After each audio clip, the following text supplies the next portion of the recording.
सावन सोमवार व्रत कथा। एक शहर में एक बहुत धनवान साहूकार रहता था, परंतु उसे निसंतान होने का बहुत बड़ा दुख था। वह हमेशा इसी चिंता में रहता था। पुत्र प्राप्ति के लिए वह प्रत्येक सोमवार को शिवजी का व्रत और पूजन किया करता था, जिसकी भक्ति भाव को देखकर माता पार्वती ने शिवजी से कहा कि यह साहूकार आपका बहुत बड़ा भक्त है। यह बहुत भक्ति भाव से आपका पूजन और व्रत करता है। आपको इसकी मनोकामना पूर्ण करनी चाहिए। शिवजी ने माता से कहा कि हे पार्वती, यह संसार कर्म क्षेत्र है। जो इस संसार में जैसा कर्म करते हैं वैसा ही फल पाते हैं। लेकिन माता पार्वती की जिद के सामने शिवजी को मानना पड़ा। भगवान शिव ने कहा कि इसके भाग्य में पुत्र न होने पर भी मैं इसको पुत्र की प्राप्ति का वर देता हूँ, परंतु पुत्र केवल 12 वर्ष तक जीवित रहेगा। माता पार्वती और शिव की सभी बातें साहूकार सुन रहा, जिसकी वजह से न उसे खुशी मिली और न दुख हुआ। हालांकि वह पहले की तरह ही भगवान शिवजी का व्रत और पूजन करता रहा। कुछ समय बाद उसे पुत्र की प्राप्ति। साहूकार के घर में खुशी मनाई जा रही थी, पर उसे कोई प्रसन्नता नहीं थी। जब लड़का 11 साल का हो गया तो उसे पढ़ने के लिए काशी भेज दिया। साहूकार ने साथ में बालक के मामा को भी भेजा। साहूकार ने अपने साले से कह दिया था कि रास्ते में जिस स्थान पर भी जाओ, यज्ञ तथा ब्राह्मणों को भोजन कराते जाओ। मामा और भांजे यज्ञ और ब्राह्मणों को भोजन कराते जा रहे थे। जाते जाते एक राजधानी पहुंच गए, जहां राजा की कन्या का विवाह था।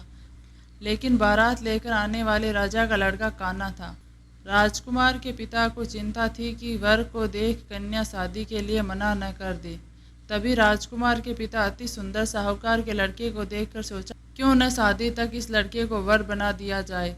साहूकार के लड़के के साथ विवाह कार्य संपन्न हो गया। लड़के ने ईमानदारी दिखाते हुए शादी के दौरान राजकुमारी के चुनरी के पल्ले यानी शादी में जो गांठ बांधा जाता है, उस पर लिख दिया कि तेरा विवाह तो मेरे साथ हुआ है, लेकिन तुम्हें राजकुमार के साथ भेजेंगे। वह एक आंख से काना है और मैं काशी पढ़ने जा रहा हूँ। सच्चाई जानकर लड़की ने बारात के साथ जाने से मना कर दिया। काशी पहुंचकर साहूकार के लड़के ने पढ़ाई शुरू करी। जब लड़के की आयु 12 साल की हो गई, 12वें साल के दिन लड़के ने मामा से कहा कि तबीयत कुछ ठीक नहीं लग रही है। फिर अंदर जाकर सो गया। सोने के बाद लड़के के प्राण निकल गए। जब मामा को पता चला तो वे जोर जोर से रोने लगे। संयोगवश उसी समय शिव और पार्वती माता इधर से गुजर रहे थे। रोने की आवाज़ सुनकर माता पार्वती का हृदय व्याकुल हो गया। उन्होंने कहा कि बालक को जीवित करिए, वरना इसके माता पिता तड़प तड़प कर मर जाएंगे। माता पार्वती के आग्रह करने पर शिवजी ने उसको जीवित वरदान दिया, जिससे लड़का जीवित हो गया। लड़का और मामा यज्ञ और ब्राह्मणों को भोजन कराते अपने घर की ओर चल पड़े।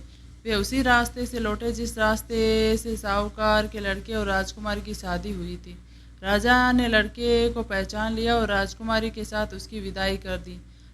जब लड़का घर पहुंचा तो माता पिता घर की छत पर बैठे थे और यह प्रण कर रखा था कि अगर पुत्र नहीं लौटा तो वे अपने प्राण त्याग देंगे। सेठ ने आनंद के साथ उसका स्वागत किया और बड़ी प्रसन्नता के साथ रहने लगे। जो भी सोमवार के व्रत को करता है और इस कथा को पढ़ता या सुनता है, उसकी समस्त मनोकामनाएं पूर्ण होती है।